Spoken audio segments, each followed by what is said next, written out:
Hi, I'm Frankie and I'm going to be talking about identity, how artists portray themselves in self-portraiture. Normally when people talk about identity, they would talk about common things like DNA tests, fingerprinting, and even things like passport photos where you get the headshot of a person, like the physical features for identifying someone. So this could be tattoos, maybe freckles, somebody wears glasses. Looking at contemporary artists, they explore the way of communicating with a viewer, their identity of who they are as a person. They challenge this whole idea of the facade of what someone looks like.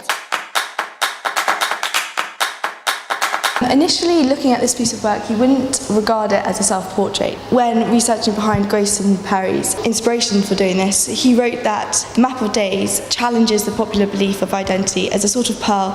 It's a mutual centre of who we are as individuals, but rather the idea that identity of an individual evolves over time and is based on influences around us. So if we have a look around here, he poses this wall as like the skin of his being, and then all of these outside are outside influences to who we are as a person.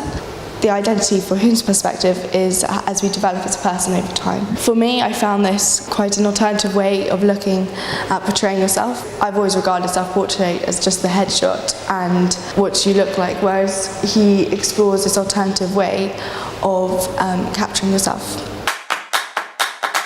As we saw with Grayson Perry's work, artists such as Sir Edoardo Palazzi and Angus MacBain, they show themselves as Greek gods. Do they aspire towards Greek gods? Is this one of their influences? This raises the final question: does this alternative way of showing who you are and showing your identity of who you are as a person, would you say it reveals more about an artist and themselves as opposed to just what they look like? Thank you, and I hope you enjoyed this vlog.